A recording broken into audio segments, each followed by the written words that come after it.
Class 12 physics question bank Bihar board set 2009 और आज से ही मैं आपको क्वेश्चन बैंक के सब्जेक्टिव क्वेश्चन के सभी क्वेश्चनों का आंसर दूंगा। तो यही कहूंगा मैं आपको कि बस आप अपने दोस्तों के बीच में इस वीडियो को अधिक से अधिक शेयर कीजिए। व्हाट्सएप, फेसबुक जो भी हो आप वहां पे शेयर कीजिए, अपने दोस्तों को क्लास में बताइए। आज से ही शुरू होने जा रहा है क्लास 12 फिजिक्स सेट 2009। बहुत ही शानदार और बहुत ही अच्छे तरीके से आपको बताया जाएगा, कंसेप्ट क्लियर करके बताया जाएगा। 100% आपको समझ में आएगा। क्वेश्चन नंबर मैं 1 लिया हूं, आपके पास क्वेश्चन बैंक होगा, आप देखिएगा यही क्वेश्चन होगा। पूछा गया है क्वेश्चन नंबर 1 कि प्रतिरोधकता क्या है। प्रतिरोधकता क्या है, इसका एसआई मात्रक लिखें। किसी प्रारूपी अर्धचालक के लिए तापमान में परिवर्तन के साथ प्रतिरोधकता के बदलाव का ग्राफ प्रदर्शित करें। यदि आपके पास क्वेश्चन बैंक होगा तो इसी प्रकार का 2009 में क्वेश्चन, फर्स्ट नंबर क्वेश्चन यही था। तो कहने का मतलब यह है कि बहुत ही शानदार आपको हम जवाब देने वाले हैं। प्रतिरोधकता का काम होता है कि किसी भी चालक में इलेक्ट्रॉन जो प्रवाहित होती है उसको रोकता है। तो कहने का मतलब है क्या कि इलेक्ट्रॉन चलेगा उसका ही विरोध करेगा, चलने का ही विरोध करता है। तो प्रतिरोधकता जो होता है वो चालकता के व्युत्क्रम को हम लोग प्रतिरोधकता कहते हैं। ठीक है, चालकता के व्युत्क्रम को हम लोग प्रतिरोधकता कहते हैं। तो देखिए यहां लिखेंगे, हम लोग परिभाषा लिख लेंगे, आंसर लिख लेंगे। इसका आंसर इसका लिखेंगे कि चालकता के व्युत्क्रम को, चालकता किसके चालकता, किसी चालक के चालकता या किसी पदार्थ के चालकता, चालकता के व्युत्क्रम मतलब होता है उल्टा, व्युत्क्रम को प्रतिरोधकता कहते हैं, प्रतिरोधकता कहते हैं। इसे रॉ से सूचित किया जाता है, denoted, it's represented by raw किया जाता है। ठीक है, अब देखिए यहां जरा से 1 मिनट। प्रतिरोधकता बराबर होता है चालकता, चालकता को लिखते हैं प्रतिरोधकता के व्युत्क्रम को। यहां पर हम लोग लिखेंगे प्रतिरोध। देखिए इस तरह से आप आंसर लिखिएगा तो आपको जो है वहां पे आपके एग्जाम हॉल में जो आप एग्जाम देके आइएगा, आपका जब कॉपी चेक होगा टीचर आपका 1 नंबर भी नहीं काटेगा। प्रतिरोधकता बराबर हो जाएगा 1 चालकता, 1 चालकता। व्युत्क्रम मतलब उल्टा होता है, तो चालकता और प्रतिरोधकता को हम लोग लिखते हैं रॉ से और चालकता को लिखते हैं किससे, सिग्मा से। ठीक है, इसका एक और फार्मूला होता है प्रतिरोधकता का, प्रतिरोध गुना क्षेत्रफल, प्रतिरोध गुना क्षेत्रफल बटे चालक की लंबाई, चालक की लंबाई। इसको आप इस तरह से भी लिखा जाता है, RA/L भी लिखा जाता है। ठीक है, अब आता है क्या, इसका एसआई मात्रक भी पूछ रहा है। सब कुछ हम आपको बताएंगे, बहुत ही आसान और बहुत ही साधारण भाषा में बताएंगे, आप बस देखते रहिएगा। ठीक है, चलिए एसआई मात्रक इसका हम लोग देखेंगे। तो प्रतिरोध को सब जानता है, इसको सब जानता है, ये बहुत ज्यादा फेमस है। लगभग इसको बोल सकते हैं प्रधानमंत्री PM मोदी जैसा जो ये भी फेमस है, प्रतिरोध भी फेमस है। जिस तरह से मोदी का नाम जानता है सभी, उसी प्रकार से प्रतिरोध का भी नाम जानता है सब। प्रतिरोध का मात्रक होता है ओम होता है, इस तरह से ओम। और इसका जो है ना, इसका क्या होता है प्रतिरोध, इसका ये जो क्षेत्रफल है, क्षेत्रफल का होता है मीटर स्क्वायर, क्षेत्रफल का होता है मीटर स्क्वायर। लंबाई गुने चौड़ाई तो मीटर स्क्वायर होता है, और लंबाई को मापते हैं किससे, मीटर से। 1 मीटर कट जाएगा, इसका हो जाएगा ओम इंटू मीटर। ओम मीटर होता है, प्रतिरोधकता का मात्रक जो होता है ओम मीटर होता है। ठीक है, ठीक है। अभी देखो इसका बीमा पूछा नहीं है, इसमें इस क्वेश्चन में बीमा पूछ नहीं रहा है, ठीक है ना। लेकिन यदि बीमा दे देगा तब इसको भी काहे छोड़िएगा। इसका बीमा होता है ml3 T-3 A-2। यदि बीमा आपको दे देता है तो आप उसको भी लिख दीजिएगा। यहां तक तो हो गया, ये मात्रक तक हो गया। आप बोला किसी प्रारूपी अर्धचालक के लिए तापमान में परिवर्तन के साथ प्रतिरोधकता के बदलाव का ग्राफ खींचिए। बस हम आपको खींच देंगे, पहले आप इसको एक बार स्क्रीनशॉट ले लीजिए तो ज्यादा बेहतर होगा आपके लिए। ले लिए स्क्रीनशॉट। चलिए अब हम इसको मिटा देते हैं, उसके बाद फिर आपको हम ग्राफ बताते हैं। पूरा क्वेश्चन को हम करेंगे।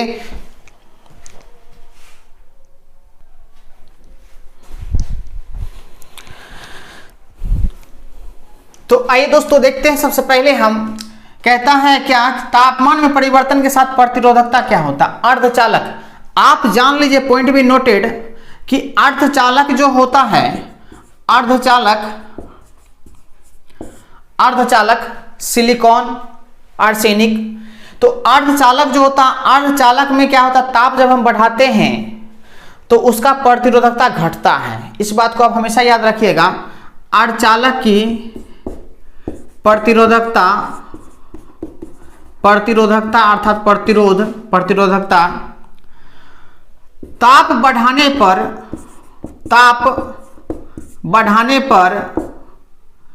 घटती है। ताप बढ़ाने पर घटती है। इसी का ग्राफ पूछ रहा है तो हम ग्राफ बनाएंगे। ये देखिए, दो एक्सिस लेंगे, एक्स और वाई। ये एक्स एक्सिस है और ये वाई एक्सिस है। एक्स एक्सिस और वाई एक्सिस। एक्स एक्सिस को रिप्रेजेंट करेंगे टेम्परेचर से करेंगे, मतलब जिसको हम बोलेंगे ताप, और इसको करेंगे रेसिस्टेंस से, जिसको हम लोग बोलेंगे प्रतिरोध या प्रतिरोधकता, रेसिस्टिविटी। ठीक है, ये प्रतिरोध हो गया आपका। तो कह रहा है क्या, ग्राफ हमको बना के दिखाइए।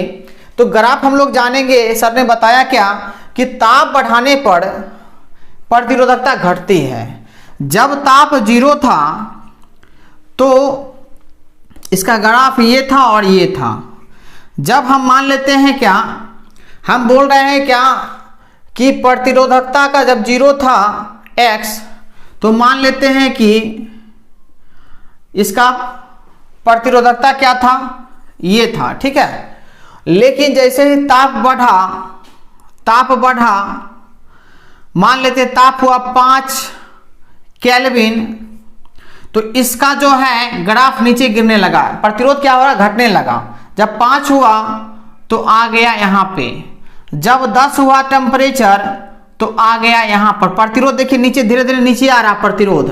जब हुआ 15 केल्विन तो आ गया यहाँ। ठीक है, तो मतलब देखिए इस तरह से घट रहा है। तो कहने का मतलब हम बोल सकते हैं कि इस तरह से इसका ग्राफ होगा, कुछ इस प्रकार से ग्राफ होगा। ठीक है ना, कि टेम्परेचर बढ़ रहा है, वैसे वैसे क्या हो रहा, प्रतिरोध घट रहा है। ठीक है, तो यही ग्राफ हो गया कि ताप बढ़ाने पर ताप जैसे जैसे बढ़ेगा वैसे वैसे क्या हो रहा है, गिर रहा है क्या, टेम्परेचर, प्रतिरोध क्या हो रहा है, गिर रहा है।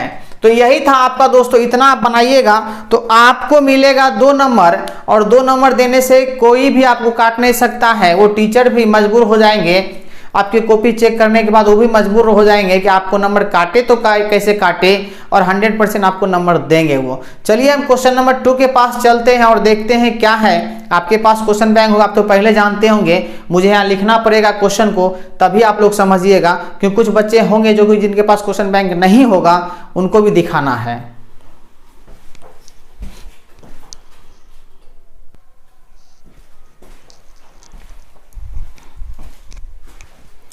तो क्वेश्चन नंबर 2 जो पूछा गया है, क्वेश्चन नंबर जो 2 पूछा गया सेट 2009 में बिहार बोर्ड में, वो आपको ये है।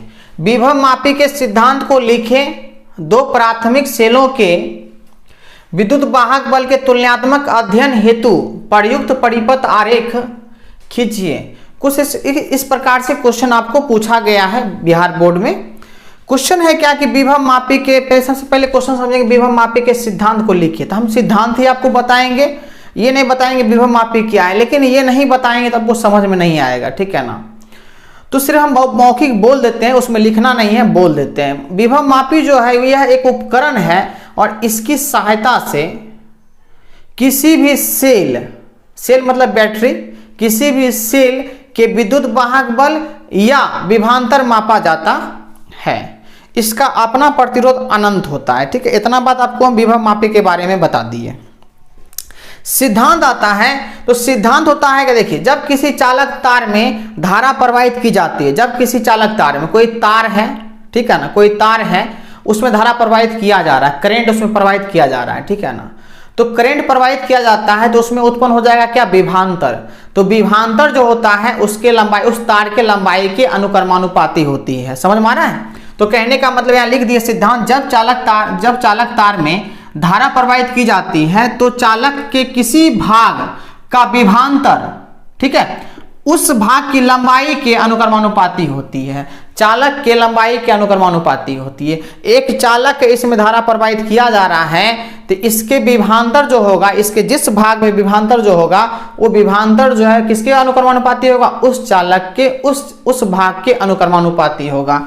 मतलब विभवांतर को लिखेंगे भी से, ये अनुक्रमानुपाती होगा किसके, अनुक्रमानुपाती होगा इस चालक के लंबाई को मान लेते हैं L, और ये हटा देंगे हम, इसको अनुक्रमानुपाती का चिन्ह हटा, अनुक्रमानुपाती मतलब होता है समानुपाती, ठीक है, इसको हटा देंगे, इसकी जगह पर एक आएगा कांस्टेंट K, ये होगा आपका, ठीक है, V बराबर KL होगा, या आप कहीं कहीं देखेंगे तो V की जगह पर आपको E भी मिलेगा। E को बोलते हैं सेल का विद्युत वाहक बल। विभव मापी क्या मापता है, विभवांतर या सेल का विद्युत वाहक बल, ये भी हो सकता है, ठीक है। यहाँ पर जो है पूछ सकता है आपसे, कोई भी पूछ सकता है K क्या है, तो K एक नियतांक है, आप डायरेक्ट लिखेंगे यहाँ पर K एक नियतांक है, नियतांक। इसे कहा जाता है चालक की प्रवणता कहा जाता है, इसे क्या चालक का क्या कहा जाता है, चालक का विभव प्रवणता कहा जाता है, चालक का विभव प्रवणता कहा जाता है, ठीक है, इसको भी आप याद रखेंगे, ज्यादा कुछ नहीं है। और इसमें कहता है फिर क्या, दो प्राथमिक सेलों के विद्युत वाहक बल के तुलनात्मक अध्ययन हेतु प्रयुक्त परिपथ आरेख खींचिए। अब हमको क्या करना है, दो प्राथमिक सेल का जो है, हमको दो प्राथमिक सेलों के विद्युत वाहक बल का मुझे ग्राफ, मतलब क्या कहते हैं, फिगर बनाना है। क्या बनाना है, सर्किट बनाना है। दो विद्युत वाहक बल सेलों का क्या बनाना है, सर्किट, परिपथ बनाना है, ठीक है ना। तो आप इसका स्क्रीनशॉट ले लीजिए, मैं फिर इसके बाद इसको मिटाकर मैं आपको दिखाता हूं कि इसका आरेख कैसा होगा, इसका परिपथ कैसा होगा, ठीक है। बहुत ज्यादा भारी नहीं है, हल्का ही है। इसी प्रकार से आपको आंसर देना है।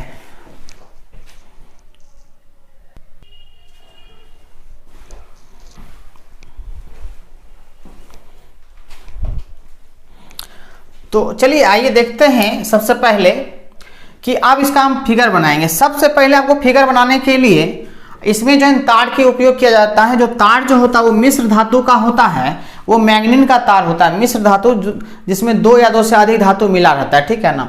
तो इसमें तार का जो, इसको मान लेते हैं पॉइंट A और B, ठीक है। अब इस तार में क्या करेंगे, हम एक बैटरी लगा देंगे, एक सेल लगा देंगे, ठीक है, एक बैटरी जिससे धारा प्रवाहित होगा।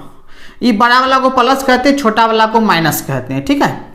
इसमें एक एमीटर लगा देते हैं जो कि हमारी धारा को मापता है, ठीक है। ये माइनस आ रहा था, ये माइनस हो जाएगा और ये प्लस हो जाएगा।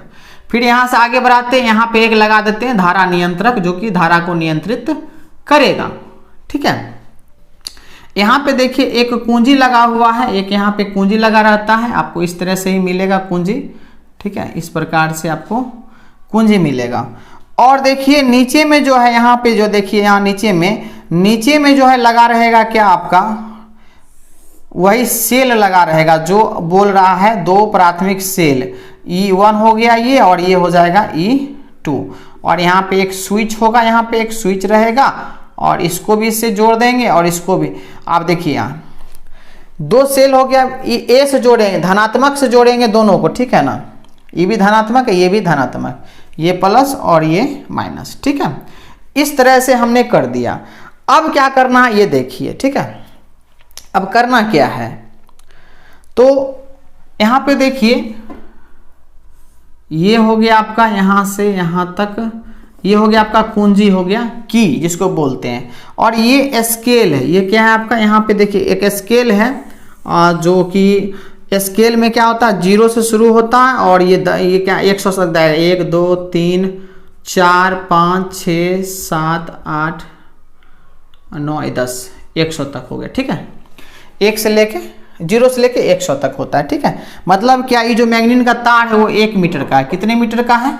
1 मीटर का है। मतलब इसका जो 100 सेंटीमीटर आप कह सकते हैं, ठीक है। आप देखिए यहाँ पर जरा सा इसको जोड़ेंगे और यहाँ पर एक जॉकी को सटाएंगे। यहाँ पर एक जॉकी स्लाइडिंग जॉकी, इसको सर्पी कुंजी कहते हैं। इससे हम इधर उधर करके देखते हैं कि क्या ये संतुलित है या नहीं है, ठीक है ना।